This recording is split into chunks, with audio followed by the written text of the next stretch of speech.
Senhor, a tua palavra diz: se o Filho nos libertar, verdadeiramente sereis livres. E a libertação não vem de outro a não ser do Senhor, a não ser do seu trono de glória.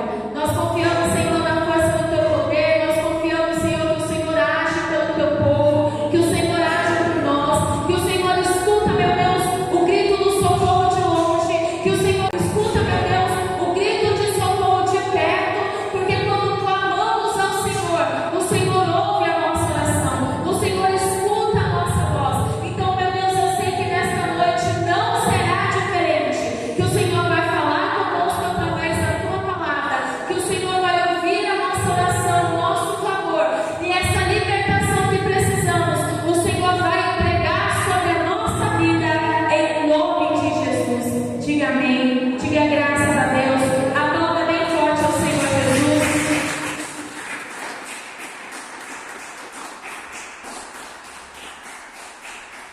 Aleluia. A Bíblia diz que naqueles dias, após um dia cansativo, Jesus pregando para as multidões, Jesus lendo o Evangelho, ensinando sobre as coisas do reino de Deus. Jesus chama os seus discípulos que haviam passado o dia inteiro com Jesus, o dia inteiro fazendo a obra, o dia inteiro caminhando com Jesus, o dia inteiro ouvindo os ensinamentos de Jesus e o dia inteiro ajudando a Jesus a levar o Evangelho. E a Bíblia diz que assim, quando Jesus chama os discípulos eles não questionaram, eles não reclamaram, eles não murmuraram, eles apenas entraram no barco confiando em Jesus. Muitas vezes na nossa vida nós vivemos situações que um dia é desgastante, que um dia é angustiante, que um dia é um dia de aflição, e tudo que nós queremos é voltar para o aconchego da nossa casa e ficar em paz, não é verdade? Descansar. Tem vezes que a gente não tem vontade de ver ninguém, de falar com ninguém, que o desânimo bate por conta da luta, mas quando nós confiamos em Jesus, nós aprendemos que a nossa alegria vem de Deus, e a nossa força para lutar diante daquele problema, diante daquela dificuldade, também vem do nosso Deus. Que quando nós confiamos em Jesus, nós podemos entrar no barco, passar de margem em margem, porque nós sabemos que Jesus, que nos permitiu entrar no barco, que nos convidou a entrar no barco, é o mesmo Jesus que vai nos levar para o outro lado. E é exatamente isso que Jesus fez com os discípulos. Jesus chamou para entrar no barco e eles disseram: Senhor, nós vamos. E a Bíblia diz que assim Jesus passa para outra margem. Jesus ele vai até uma terra chamada Gadá. A terra de Gadá não era uma terra bonita, a terra de Gadá não era uma terra agradável, a terra de Gadá só tinha sepulcros, tinha cemitério, não tinha beleza, não tinha formosura, e diante de muitas pessoas não tinha nada interessante. Mas sabe o que eu acho lindo em Deus, lindo em Jesus? Que Jesus ele consegue ouvir um grito de socorro de uma pessoa que nunca ninguém conheceu, de alguém que nunca ninguém viu, de alguém que nunca ninguém ouviu falar, de alguém que estava desprezado, de alguém que estava humilhado. E quando essa pessoa clama por Jesus, Jesus escuta dos altos céus e vai até o encontro daquele que clama. Jesus te chama para clamar a Ele, para confiar nele nos teus momentos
embriagado. E ele foi muito sincero comigo, ele falou: eu estou embriagado, eu estou drogado, mas eu quero sair dessa vida, mas eu não consigo, eu não tenho força. O diabo está prendendo, o diabo prende, o diabo escraviza aquela pessoa. E eu falei para ele: poxa, eu sei que é difícil, não é fácil você largar, não é fácil você largar aquilo que o diabo está te prendendo, não é fácil você lidar com vícios, não é fácil você sair das drogas, não é fácil. A gente conhece pessoas que infelizmente acabam morrendo nessa situação, porque não conseguem largar. Mas a pessoa não se autoajuda, sabe? A pessoa não quer vir para a igreja, a pessoa não quer se firmar nos caminhos do Senhor. Você fala assim: puxa vida, vem para o culto, vai ter palavra já já, participa, deixa Jesus agir na sua vida. Eu não consigo. Mas consegue sair da igreja e voltar para a biqueira, consegue sair da igreja e voltar a beber, consegue sair da igreja e continuar caminhando com pessoas erradas que vão te levar à perdição, que vão te levar para o fundo do poço. Infelizmente, igreja, Deus, Ele coloca diante de nós o caminho. Deus, quando criou o homem, quando criou o ser humano, Deus disse o que para Adão? Disse: Adão, você não pode comer do fruto proibido. Por quê? Porque se você comer, você morrerá. Deus coloca diante de nós dois caminhos: a vida e a morte, a bênção e a maldição. E Deus mesmo nos diz: escolha, pois, a vida, para que viva você e os teus filhos.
libertado.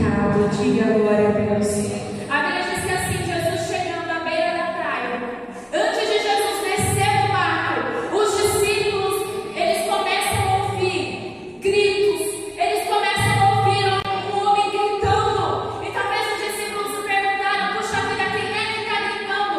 Quem é que sabe que a gente está aqui? Jesus não avisou ninguém, nem a gente sabia para onde Jesus ia vir. E a Bíblia diz que assim, Jesus descendo do barco, junto com seus discípulos, aquele homem que estava nu, que estava sujo, que estava endemoniado, ele se aproxima de Jesus. Um homem que não era da terra de Gadá, um homem que era conhecido como gadareno, mas ele não era daquela terra de Gadá. Ou seja, a família dele trouxe ele de outro lugar e o abandonou. Sabe por quê? Porque ninguém tem paz do lado de uma pessoa que está endemoniada. A própria família já não suportava mais aquele demônio 24 horas por dia dentro de casa e levou para uma terra distante, levou para uma terra onde abandonou aquele rapaz, onde abandonou aquele homem, e ele ficou sozinho, só ele e os demônios que habitavam dentro dele. A Bíblia diz que aquele homem, ele gritava de dia, ele gritava de noite, e era só o que ele fazia. Ele não dormia, ele não se alimentava. O povo daquela cidade, por dó, por misericórdia, sabe o que eles faziam? Porque eles não conheciam bem a palavra, porque a gente sabe que se hoje em dia o diabo se manifesta, a gente repreende em nome de Jesus. Mas aquele povo não sabia, não tinha autoridade espiritual para repreender demônio. E eles não sabiam o que era. Então o que eles faziam por dó, para ajudar, para tentar ajudar aquele rapaz? Eles começavam a prender com corda. E ele ia lá e quebrava. Se desfazia, cortava. Com a força do diabo que estava dentro dele, dos demônios que estavam dentro dele, da legião que estava dentro dele. E aí uma das pessoas viu que ele estava se cortando, pegando pedras, caminhando de dia e de noite, tentando se cortar, se cortando. E ele estava ferido, estava machucado. O povo ficava com dó e fazia o que para ele? Se corda não funcionou, eu vou amarrar ele em corrente. E pegava em correntes e amarrava aquele homem. Eu imagino quantas pessoas não vinham para ajudar, para segurar. Porque a gente sabe que o diabo ele tem força. Quando ele manifesta, ele tem força. Tem força. A pessoa quando está endemoniada, ela tem uma força sobrenatural. É impressionante. Imagina quantas pessoas não chegaram diante daquele homem para prendê-lo, para colocar correntes. Falou: agora deu certo. Agora vai funcionar. Como é que ele vai quebrar a corrente? Não quebra. E de repente manifesta e os demônios quebram as correntes. E aquele homem caminhava de dia e de noite, se cortando, se machucando, se ferindo. E eu penso que no momento dele que ele tinha paz, que às vezes o demônio saía de perto, ele gritava, ele lamentava, ele não conseguia mais viver em paz porque tinha um zumbido no ouvido, tinha vozes falando no ouvido dele, ele não tinha mais paz. Assim como as pessoas à sua volta não tinham paz, aquele homem também não tinha. Ele vivia possuído 24 horas. Quando amarravam ele conseguia quebrar as correntes e grilhões. E aí ele disse assim, esse mesmo homem que eu estou falando para você, que estava sujo, imundo, que as pessoas tentavam amarrar e davam certo, tentavam ajudar e não funcionava. Aquele homem que vivia 24 horas por dia no cemitério, só rodeando o sepulcro, só no meio do cemitério, que não dormia, não comia, não bebia, não se alimentava, não tinha paz. Quando sabe da presença de Jesus, quando sente, que até o demônio sentiu que Jesus estava próximo, que Jesus estava se aproximando. E aquele homem, quando ele está possesso, endemoniado, quando ele observa que Jesus está próximo, ele sai gritando. O inferno vem contra Jesus. O inferno se posiciona ali, começa uma batalha espiritual. O inferno vem contra Jesus. E Jesus vai se aproximar.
estava curado, que estava restaurado. Um homem que há anos Satanás tinha prendido. Um homem que há anos uma legião de demônios tinha se apossado no corpo dele, feito tudo o que quisesse com ele. Um homem que havia sofrido na mão do inferno, que havia sofrido na mão do diabo.